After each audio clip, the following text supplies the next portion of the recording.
lain. Yang terakhir, waf'alul khaira, dan berbuat baiklah. Ini luas sekali. Berbuat baik kepada yang muslim, kepada yang non muslim, kepada karib kerabat, yang bukan karib kerabat. Waf'alul khair, berbuat baiklah, masuk dalam ini. Kalau ingin berbahagia, beruntung dunia dan akhirat, lakukan yang 4 ini. Bismillahirrahmanirrahim. Assalamualaikum warahmatullahi wabarakatuh. Waalaikumsalam warahmatullahi wabarakatuh. Alhamdulillah alladzi ja'ala silaturrahim sababan libastir rizqi wa tulil umr. Asyhadu an la ilaha illallah wahdahu la syarika lah. Asyhadu anna Muhammadan abduhu wa rasuluh. Allahumma shalli wa sallim ala nabiyyina Muhammad wa ala alihi wa sahbihi wa man tabi'ahu. A'udzu billahi minasyaitonir rajim. Ya ayyuhan nasu inna khalaqnakum min dzakarin wa untha wa ja'alnakum syu'uban wa qabaila lita'arafu. Inna akramakum 'indallahi atqakum.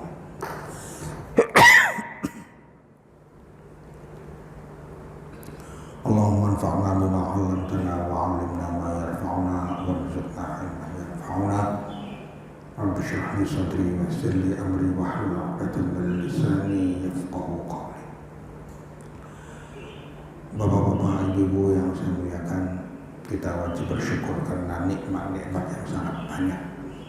Di antaranya nikmat istiqomah dalam iman, dalam Islam, nikmat kesehatan, nikmat umur, seluruhnya itu adalah nikmat yang besar. Salawat dan salam mudah-mudahan tetap melimpahkan kepada Nabi Muhammad SAW, juga kepada para sahabatnya, keluarganya, dan semua pengikutnya. Bapak-bapak dan ibu sekalian yang saya muliakan,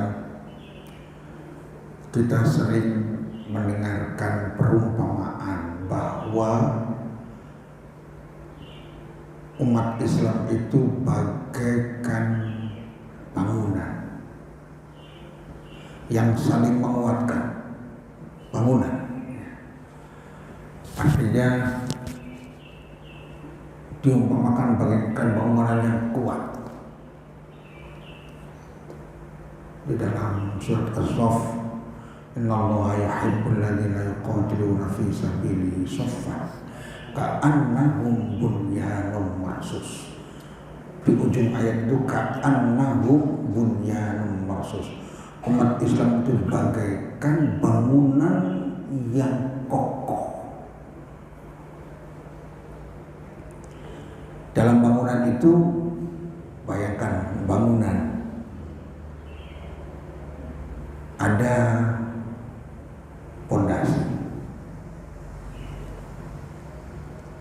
Katakan bangunan masjid ini supaya gampang. Ada pondasi, ada tiang-tiang, ada ruangan kosong, ada atap, ada pagar. Itu bangunan. Dari sisi ajaran, Islam juga bagaikan bangunan. Sehingga Rasulullah SAW bersabda, "Mathali wa mathalul anbiya'i min qabli kama bana baitan." Perumpamaanku dan perumpamaan dengan para nabi-nabi sebelumku seperti yang bangun sebuah rumah. Dibangun, ajarannya itu bangunan. Rasulullah itu penyempurnanya, istilahnya diutus oleh Allah untuk menjadi penyempurna. Semuanya sudah bagus ajaran Islam ini, dari sejak Nabi Adam, Idris, Nuh, Saleh, terus sampai Nabi Isa alaihissalam sudah lengkap. Ajaran itu sudah lengkap untuk kehidupan manusia. Tapi illa maudhi'a an-nabina, ini ada ubinnya yang belum sempurna sehingga mengganggu keindahan itu. Maka Rasul fa'anal labina, aku adalah ubin yang untuk melengkapi itu sehingga bangunan menjadi sempurna. Itu dari sisi ajaran. Maka dari sisi ajaran bangunan Islam itu adalah kalau ada pondasinya itu akidah. Maka wajib kuat. Karena akidahnya nggak kuat, kropos, ambruk, bisa kena korupsi, bisa macam-macam, kena maksiat gitu. Kalau pondasinya nggak kuat, itu akidah. Kemudian tiang-tiangnya itu adalah ibadah, syariat, ibadah. Mulai dari sholatnya, puasa, zakat, haji, itu tiang. Sedangkan syahadat masuk dalam pondasi seorang muslim. Kemudian isi rumah, kalau nggak ada isinya itu ya rumah subuh isinya setan. Makanya kalau bapak rumahnya sering ditinggal, hati-hati. Tinggal 5 bulan, rumahnya gelap, isinya mesti jin. Nah, kalau ada rumah yang lama nggak ditinggali, masuk pertama kali itu bukan assalamualaikum, tapi a'udzu bikalimatillahi tammati min syarri ma khalaq, supaya jinnya pada bubar. Apalagi rumah gelap, makanya kalau rumah ditinggal itu ordengnya dibuka supaya sekali lagi sama saya. Kalau ada orangnya yang kena berharta tapi itu jarang bersedekah, maka tolong. Makanya kalau bapak ibu ada yang suka gelap-gelapan dulu, tolong, artinya itu menolong orang yang kaya. Maksudnya gelap-gelap itu nggak ingin ketahuan mendatang. Kalau untuk yang diketahui supaya ketahuan bersedekah. Kalau wali nggak ingin ketahuan, melakukan ini itu menolong.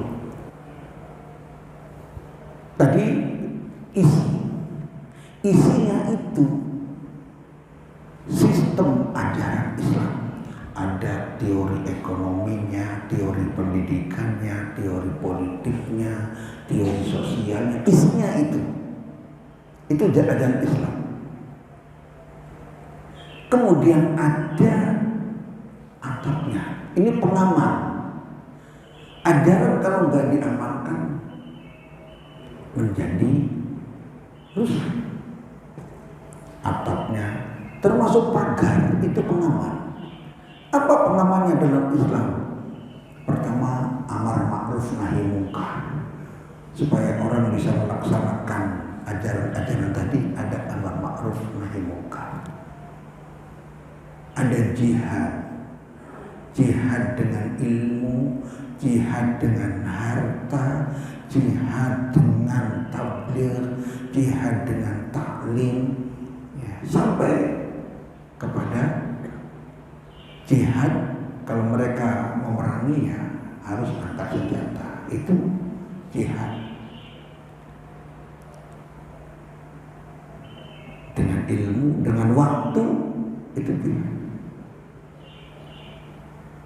Nah, itu dari sisi, pengamannya itu supaya tidak diganggu. Kalau kena hujan tidak rusak, ya ada pengaman, yaitu amar ma'ruf dan nahi munkar dan jihad, perjuangan di jalan Allah, termasuk sanksi-sanksi. Dalam Islam ada sanksi-sanksi. Hudud, kalau mencuri dipotong tangan, itu supaya ajaran agama Allah itu berjalan. Itu dari sisi isi. Kemudian dari sisi bangunannya, dari aspek manusianya, umat Islam ini bagi urusan tersebut. Inna hadhihi ummatukum ummatan wahidah. Sesungguhnya umatku adalah umat yang satu. Maka kemudian umat ini supaya menyatu, Allah menciptakannya berkelompok-kelompok. Allah menciptakannya bersuku-suku. Allah menciptakannya berbangsa-bangsa untuk menyatu.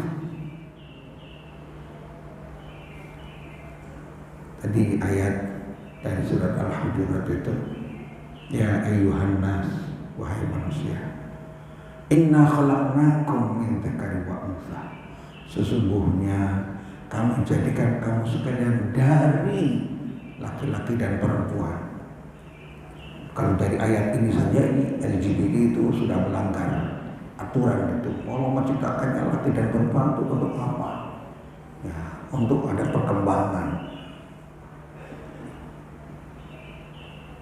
Min dzakarin wa ja'alnakum syu'uban wa qabaila, dan kami jadikan kamu sekarang itu syu'uban, berbangsa-bangsa, wa qabail, bersuku-suku, lita'arufu, untuk saling mengenal. Berkenal semuanya. Kalau kenal, tidak mau untuk merusak, tidak menyakiti. Wa qabail ta'aruf. Tetapi tetap landasannya inna akramakum 'indallahi atqakum. Sesungguhnya orang yang paling mulia di sisi Allah, orang yang paling takwa. Bukan yang paling tinggi kedudukannya, yang paling takwa. Dan kita ini paling ketakwaan itu ukurannya. Jadi bukan yang paling tua, bukan yang paling tinggi pendidikannya, bukan yang guru besar, bukan yang kiai, ketakwaan. Dan ketakwaan itu ada di sini. Al-khasyah, rasa takut itu ada di sini. Ketika waktu sendirian, itu ujian ketakwaan. Ketika takut ketika sendirian, ketika sendirian takut melakukan dosa, itu ciri ulama.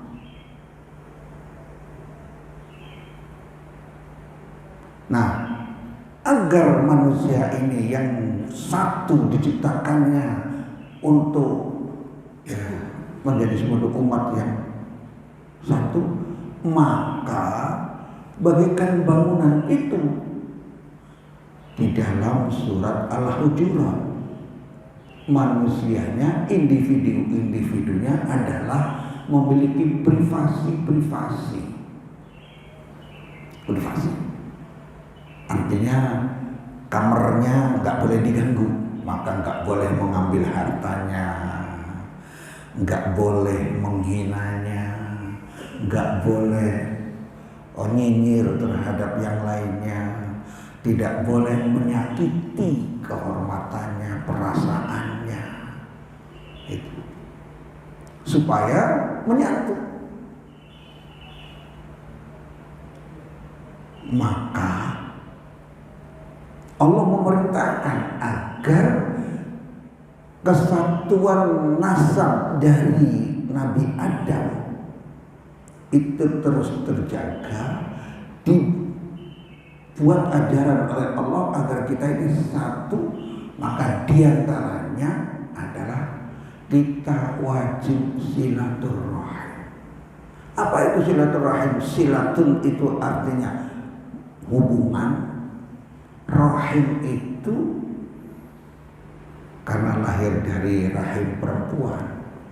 Kita itu semuanya lahir dari rahim perempuan. Nah, rahim inilah maka disebut untuk kita menjadi satu kesatuan yang saling menghormati, yang saling menolong, yang saling membantu, yang saling mencintai, tidak pernah menyakiti yang lain, tapi peduli untuk menolong orang lain.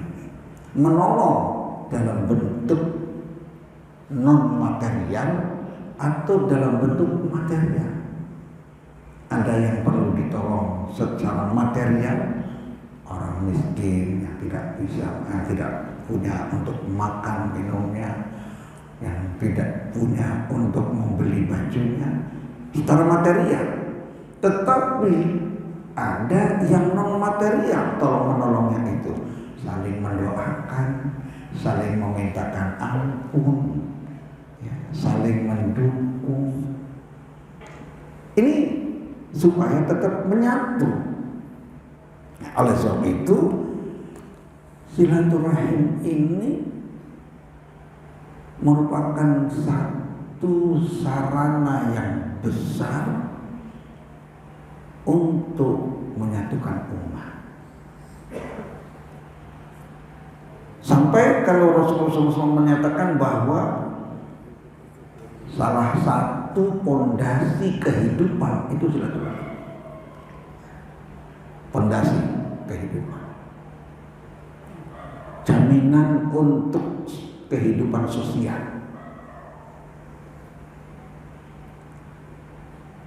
Kalau kita kembali Bapak sekalian pada tadi bangunan, maka setiap mukmin itu peranannya bagaimana melestarikan bangunan itu, dan semuanya berfungsi. Ada fungsi fondasi orang-orang kuat yang menyangga bangunan dengan dananya, dengan pikirannya, dengan kekuasaannya menyangga. Ada yang jangan dianggap itu ada kerikil-kerikil di depan masjid. Itu jangan dianggap tidak berfungsi. Umat Islam semuanya berfungsi. Sampai kalau ada orang, ya entah itu sifatnya pekerja kecil sebagai keamanan, itu punya fungsi pengamanan Islam semuanya. Jadi kita harus berfungsi. Apa fungsi saya untuk Islam? Walaupun kecil, fungsi saya. Jadi ketika kita menjadi satpam, niatnya adalah ya Allah, saya ingin mengabdi kepada Engkau, mengamankan. Kalau ada orang yang suka bebersih, membersihkan selokan, niatnya adalah untuk membuat pengamanan kesehatan dan seterusnya untuk umat. Niatnya satu menuju Allah. Nah, ketakwaan itulah sebenarnya yang akan mengangkat derajat kita. Sejauh mana kita menjaga eksistensi rumah ini dengan baik. Itu pondasinya. Nah, kemudian Bapak Ibu yang saya muliakan,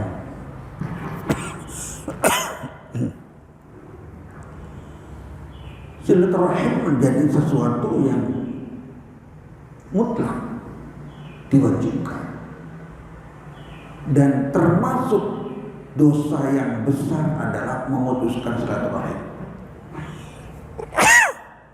Memutuskan silaturahim itu akan memiliki dampak yang besar. Pertama, akan disegerakan siksanya di dunia dan disimpan sisanya di akhirat yang lebih berat. Itu termasuk siksa yang dipercepat adalah kalau kita memutuskan silaturahim. 3 hal yang membuat manusia ini disegerakan siksanya di dunia dan sisanya diteruskan di akhirat. Pertama, qat'u silaturahim, memutuskan silaturahim. Yang kedua, al-zulm, menzolimi orang lain. Karena satu umat ini kan menzolimi orang lain, itu akan disegerakan di dunia dan akhirat. Disegerakan di dunia dan sisanya di akhirat. Kemudian uququl walidain, itu durhaka kepada kedua orang tua. Durhaka. Kalau sudah meninggal orang tuanya, durhakanya gimana? Tidak pernah mendoakan. Maka setelah sholat mesti Bapak Ibu berusaha mendoakan kedua orang tua. Setelah salam, setelah sholat, setelah salam itu kalau bisa mendoakan kedua orang tua. Ya ada yang katanya jangan merubah bentuk tahiyatnya dulu, duduknya masih dalam kondisi seperti tahiyat biasa. Assalamualaikum warahmatullahi wabarakatuh. Kemudian berdoa.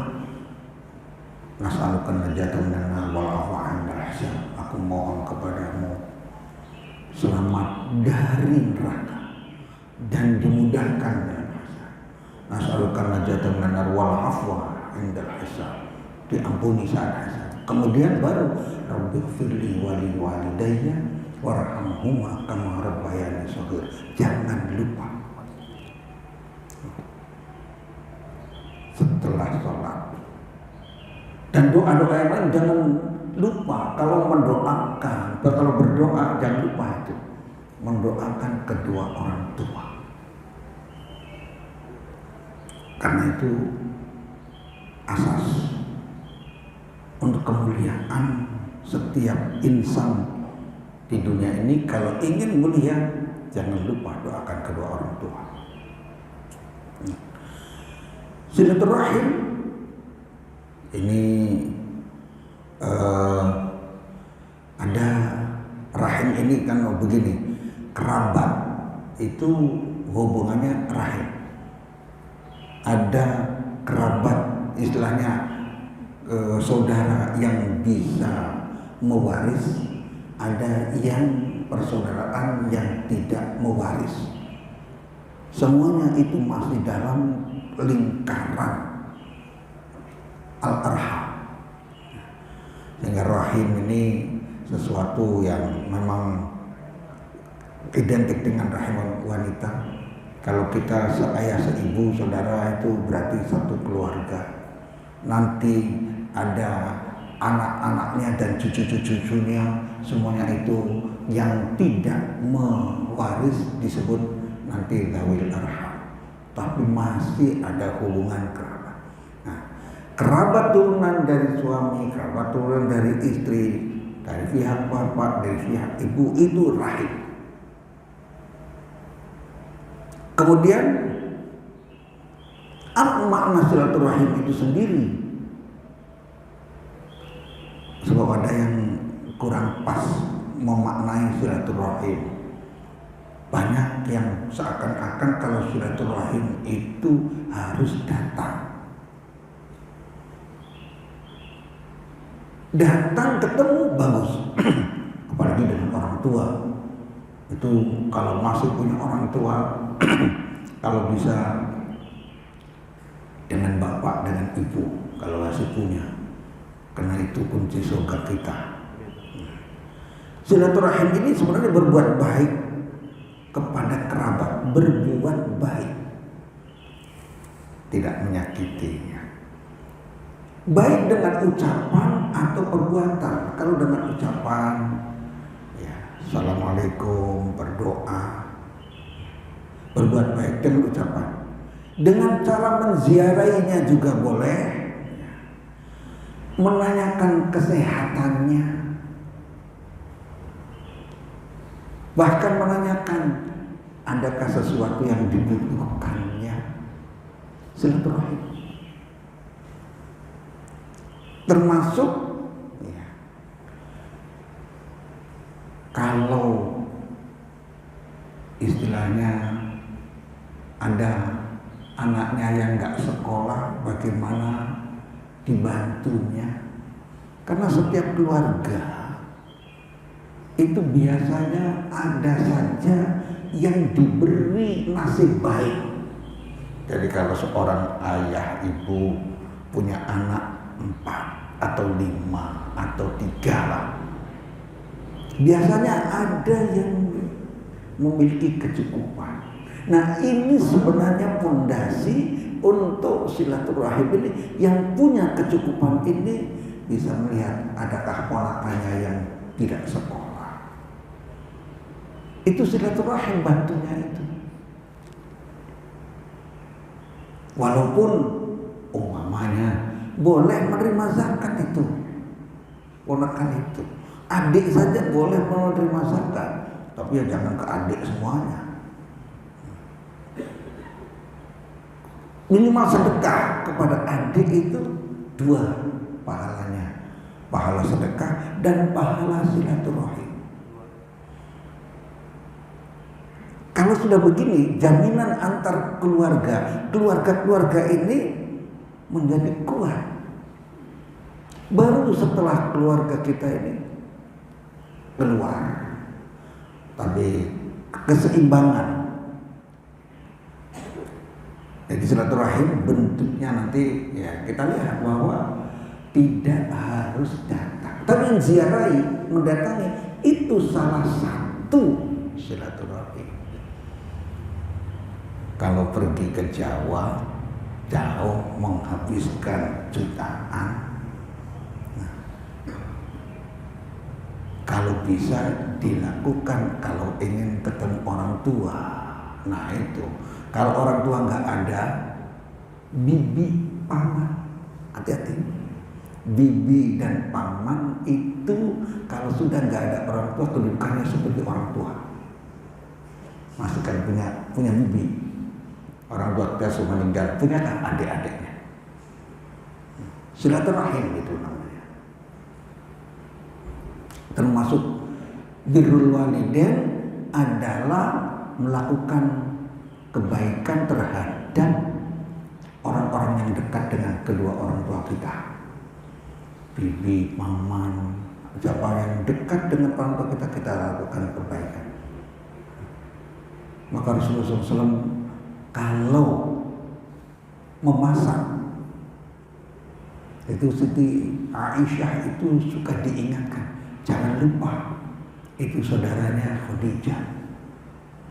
Saking seringnya sampai Siti Aisyah cemburu, Khadijah dulu. Padahal sudah meninggalnya saja masih dicemburui. Itu maksudnya Bapak Ibu mengerti gitu loh, bahwa perempuan atau istri itu suka cemburu. Ya. Ya. Makanya Rasulullah tuh jangan lupa ini, jangan lupa ini.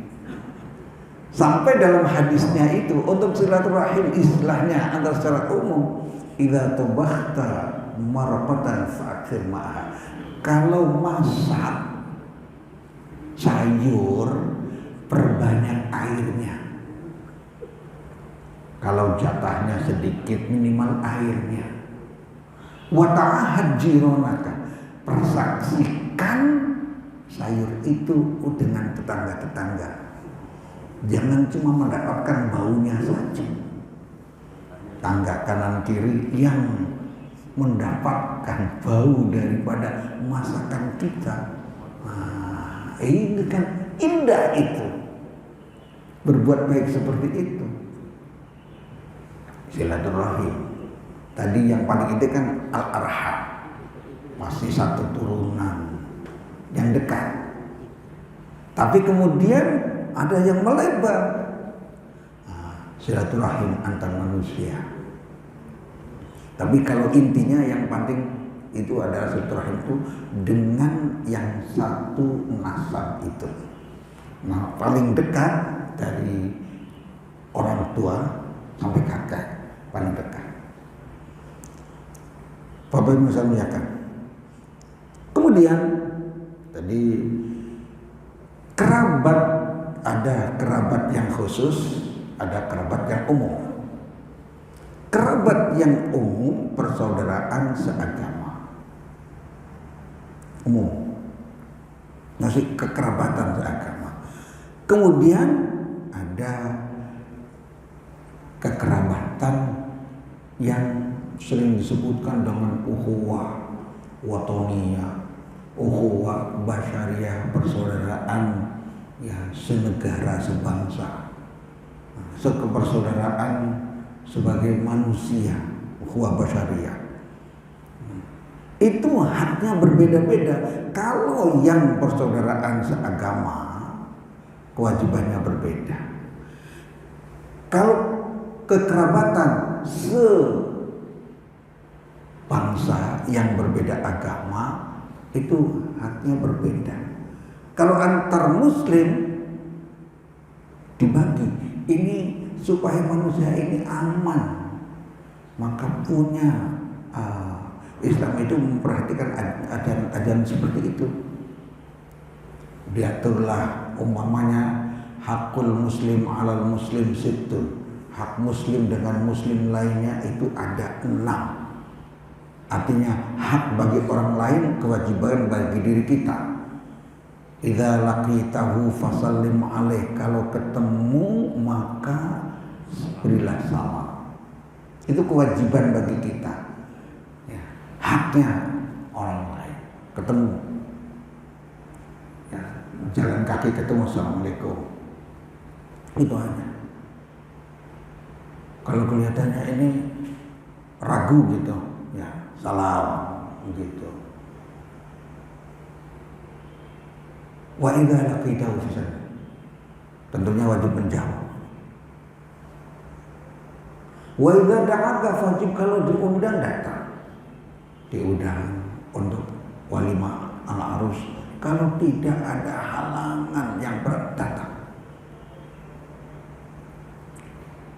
Kalau diminta nasihat, idza stansuhaka fansuhu, diminta nasihat. So kita ini diperintahkan untuk saling tawasul bil haq dan tawasul bil saling minta nasihat. Kalau ada apa-apa, datang, tolong nasihati saya.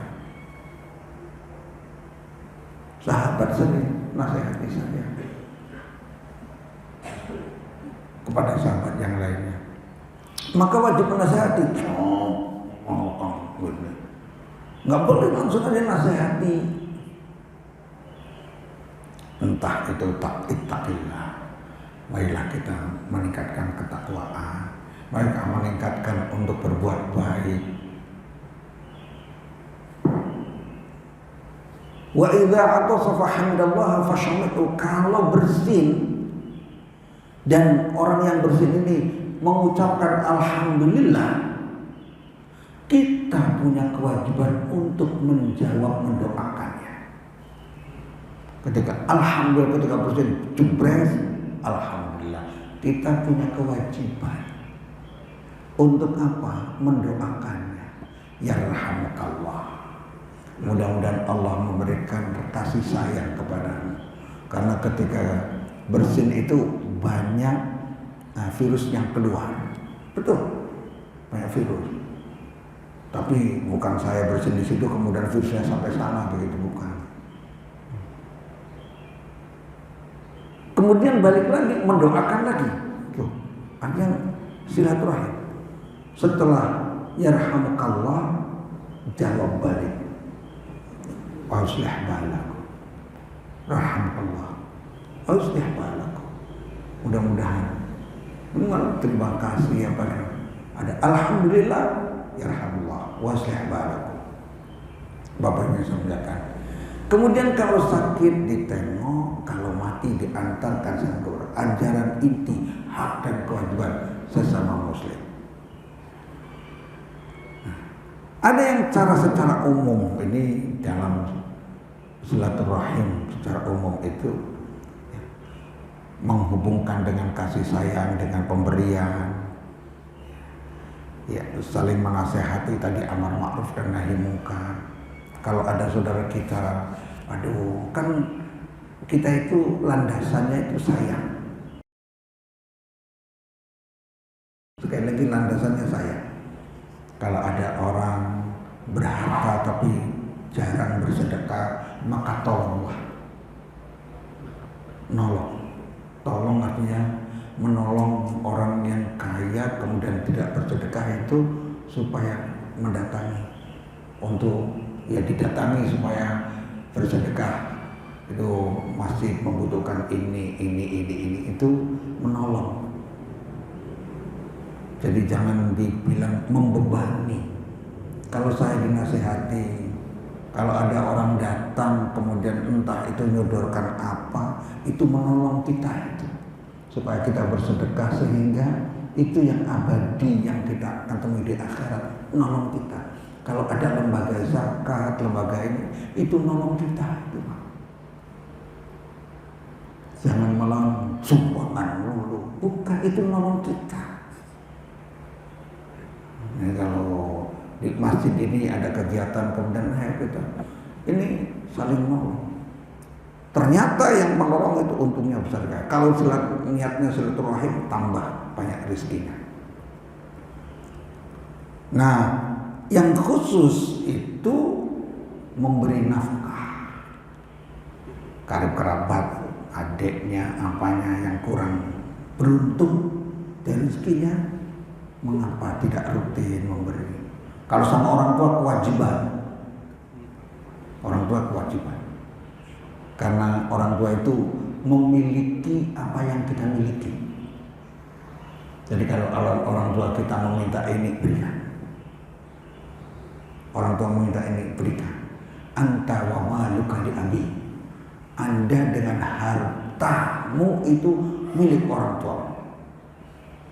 Jadi hati-hati antara suami istri. Suami punya orang tua, istri punya orang tua. Itu memberinya kepada kedua orang tua, kebebasan itu adalah suatu kewajiban. Tetapi setelah keluarga ini, keluarga dulu, keluarganya istilahnya cukup dalam artian ada makan minum. Kan kebutuhan kita itu bukan harus mobil, bukan. Tapi kalau ada beras, ada. Untuk lauknya sehat, cukup itu. Sudah pernah saya sampaikan bahwa pemilik dunia itu butuhnya 3. Kita ini butuhnya 3. Pertama, rasa aman. Man asbaha aminan fi sirbi. Dia merasa aman di kelompoknya, di masyarakatnya. Mu'afan fi badanihi, sehat jasmaninya. Itu kebutuhan utama. Kemudian wa indahu qutu yaumihi, punya makanan untuk hari itu. Berarti kalau lebih dari itu ada kelebihan. Setiap hari. Faka'anna mahizatid dunya wa ma fiha. Seperti orang pemilik dunia, karena yang memiliki dunia juga begitu. Bapak merasakan itu. Sehat. Dan kalau sehat nikmat semuanya. Kalau syukuran nikmat semuanya. Hidup ini apa yang enggak nikmat? Apa yang enggak nikmat, Bu? Hidup ini semuanya nikmat. Ketika mendapatkan nikmat dari Allah, kita syukur nikmat. Ketika kita diuji oleh Allah dengan penyakit, diberi pahala besar, menjadi kebahagiaan tersendiri. Enggak ada yang jelek dalam kehidupan seorang mukmin. Sehingga Rasulullah pernah bersabda bahwa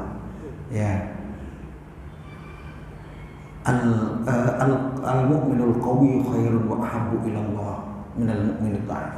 Mukmin yang kuat lebih dicintai oleh Allah. Ahabbu ila Allah minal mu'minil dhaif. Lebih baik dan lebih dicintai oleh Allah. Tapi wa fi kullin khairun. Tapi setiap mukmin itu adalah baik. Ada kebaikannya. Ini sebagai orang mukmin. Itu contoh. Kalau seandainya silaturahim dengan yang berbeda agama, itu berbuat baik terhadap mereka, tidak boleh menyengsarakan mereka. Berbuat baik kepada mereka, termasuk menolong yang miskin, menolong yang berkesusahan. Itu kewajiban. Coba ajaran mana yang sangat indah seperti Islam itu?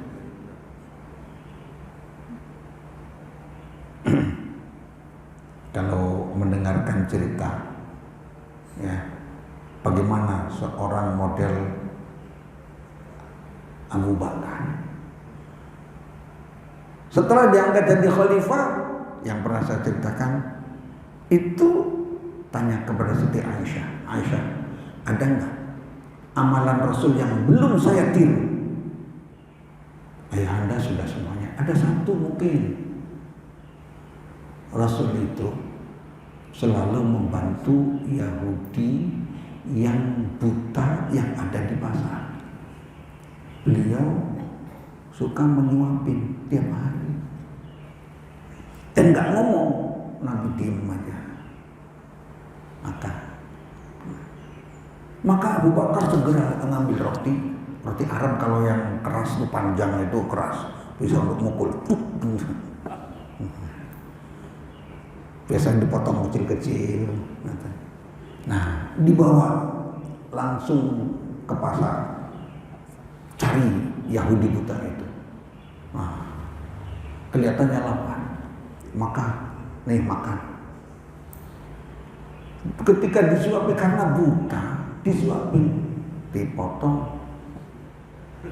Karena keras, ternyata Yahudinya sudah buta omong lagi. Ditangkap tangannya Abu Bakar. Ditangkap. Ini siapa ini? Yang selalu menyuapi saya, orangnya lembut.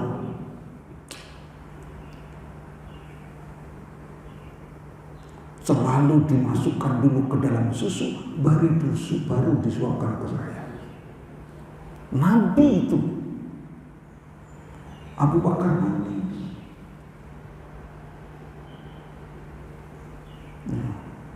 Ketika nangis malahan Yahudi, kok malah nangis?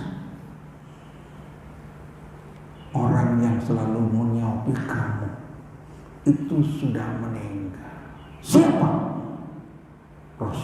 Rasulullah. Saya selalu menghina dia, kok selalu menyuapi makanan kepada saya. Asyhadu an la ilaha, masuk Islam. Karena keindahan. Tapi kata Abu Bakar, ya Allah, engkau selalu membuat aku lebih susah. Kan susah itu, seperti itu. Karena contohnya indah sekali. Bagaimana meniru sebagai khalifah kan meniru. Beliau juga Abu Bakar ini indahnya bagaimana keindahan perbuatan ulama-ulama dan pemimpin terdahulu itu. Abu Bakar juga setiap pagi itu pergi ke suatu gubuk. Suatu saat Umar ingin tahu apa sih yang dilakukan oleh Abu Bakar. Setiap pagi pergi ke gubuk, bawa tentengan pergi ke gubuk. Ketika Abu Bakar As-Siddiq keluar, Umar masuk. Di situ ada seorang wanita.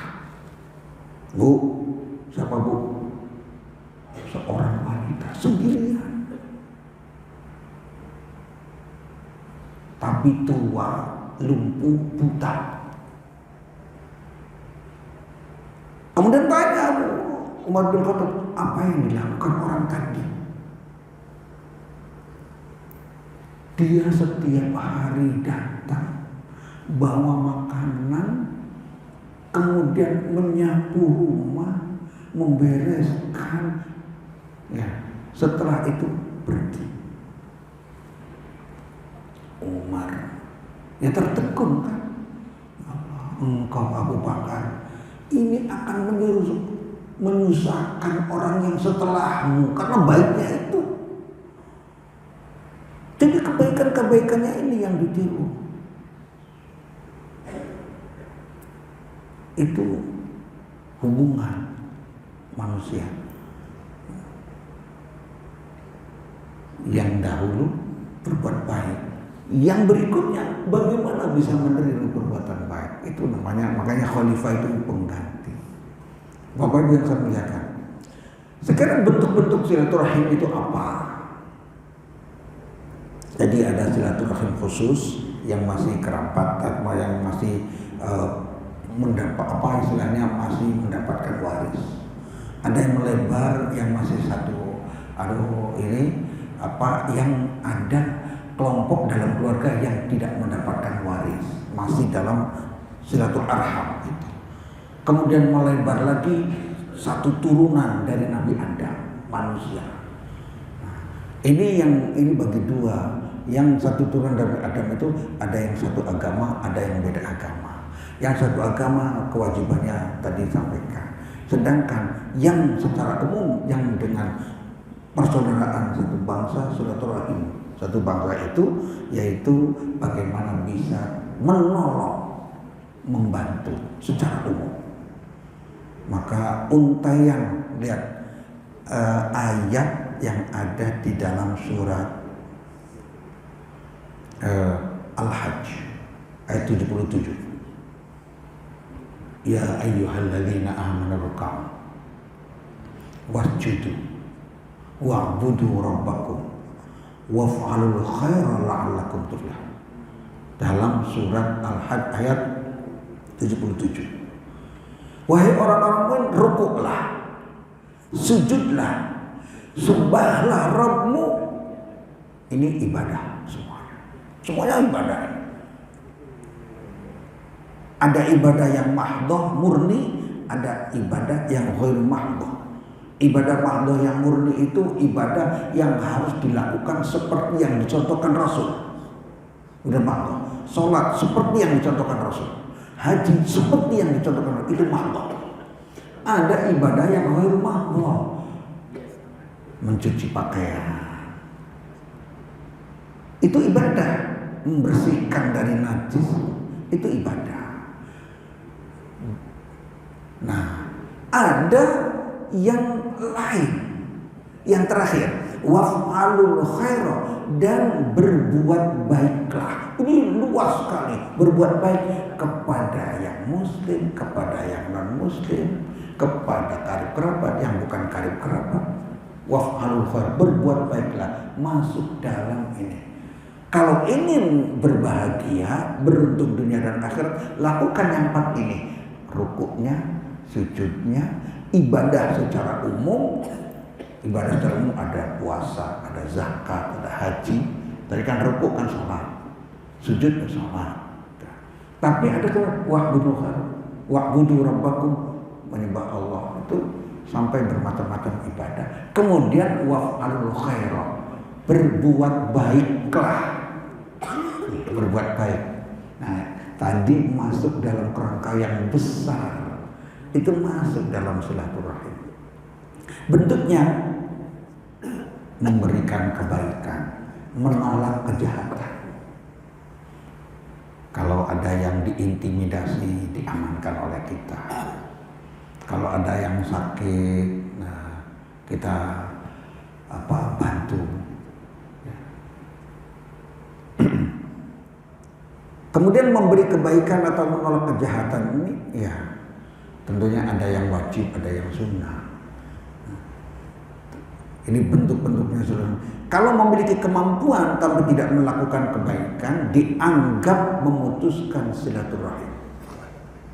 Punya kemampuan tapi tidak menolong, itu dianggap memutuskan silaturahim.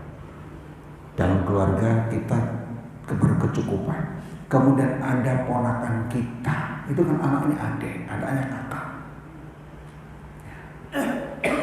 Dia umpamanya tidak bisa sekolah, itu kita yang punya kecukupan, silaturahimnya dengan membantu.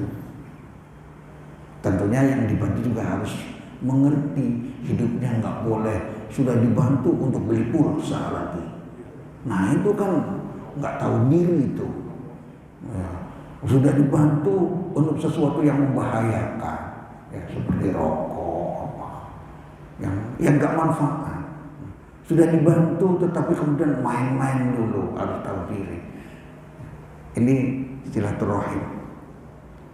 Memiliki kemampuan tapi tidak melakukan untuk membantunya, dianggap memutuskan silaturahim. Nah, silaturahim ini bisa dengan harta, bisa untuk menolong kebutuhannya, menolak bahaya darinya, termasuk ya bertemu dengan wajah ceria, silaturahim itu. Dengan mendoakannya, Bapak Ibu sekalian, silaturahim kita mendoakan kakak-kakak kita, adik-adik kita, bibi-bibi kita, paman-paman kita, mendoakan ponakan-ponakan kerabat, itu silaturahim. Kalau nggak bisa dengan harta, nggak bisa dengan membantu ini, kecuali dengan mendoakan. Ya doakan, itu silaturahim. Maka jangan bakhil untuk mendoakan. Ya Allah, mudah-mudahan urusan saya, urusan keluarga saya, urusan karib kerabat saya, Engkau mudahkan semuanya ya Allah. Itu sudah silaturahim. Minta ampunan ya Allah. Ampunilah dosa-dosa saya, dosa keluarga saya, dosa kedua orang tua saya, dosa karib kerabat saya. Silaturahim itu gampang kan? Gampang, tapi banyak yang tidak melakukan.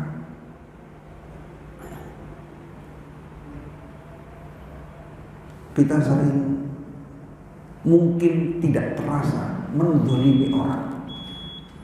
Tidak terasa. Kita naik mobil, kemudian ada air, mobil airnya karena kita naik mobil kemudian nyiprat kepada orang naik motor, nyiprat kepada air. Itu kezaliman. Bagaimana minta maaf ya Pak? Bagaimana? Jangan dianggap itu bukan kezaliman Pak. Sedikit apapun itu yang membuat orang lain tidak enak, itu kezaliman. Artinya kadarnya bukan zalim seperti Fir'aun, bukan. Tapi ada harta sedikit. Umpamanya Bapak sekalian, kita belanja. Model Bapak itu kan kalau mengambil kembalian nggak dihitung.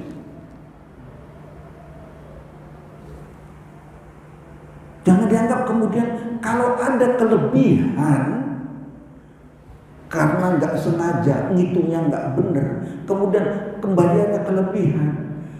Kelebihannya itu kalau tidak dikembalikan zalim.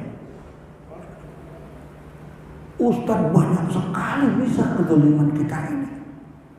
Bagaimana untuk meminta maafnya? Apalagi kalau naik angkot nggak bayar. Nah, itu kezaliman itu.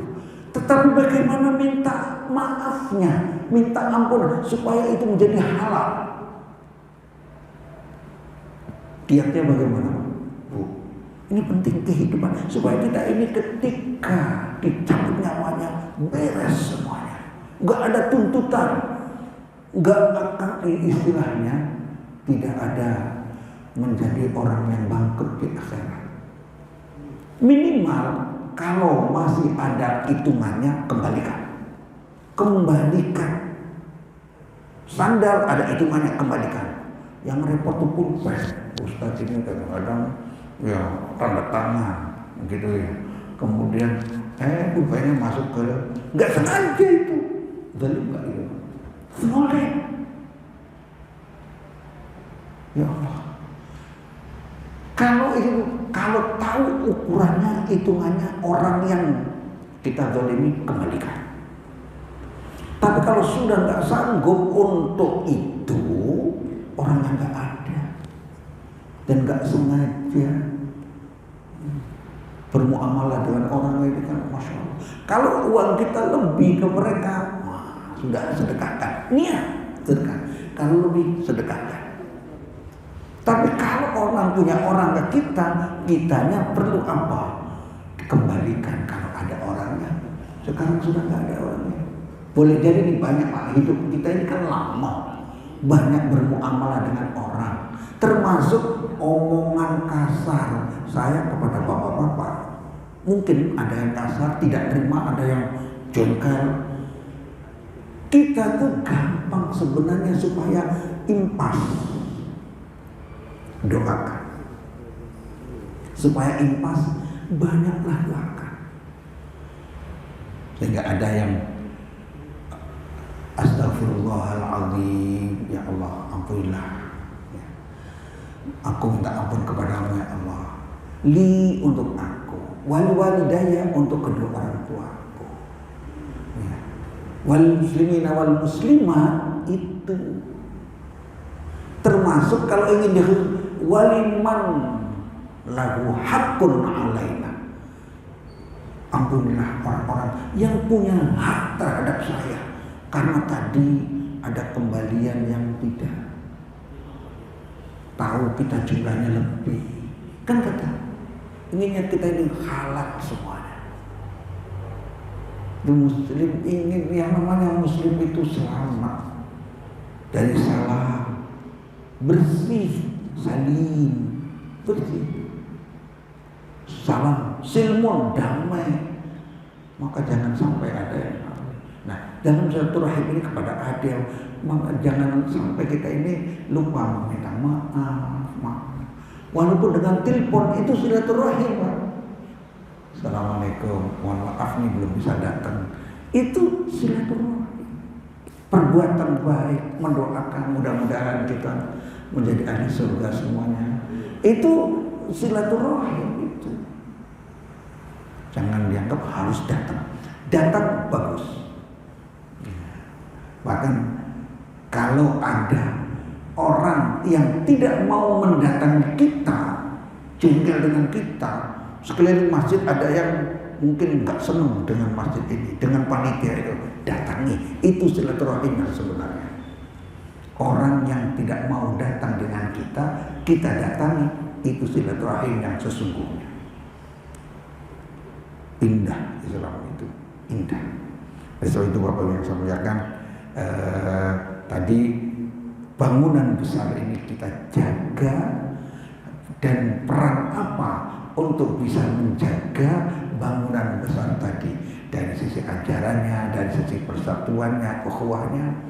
Sebab kalau rusak rumahnya nanti muncul penjajah. Aku qouli hadza wa astaghfirullah li wa lakum, kurang lebihnya mohon maaf. Wabillahi taufiq wal hidayah. Assalamualaikum warahmatullahi wabarakatuh.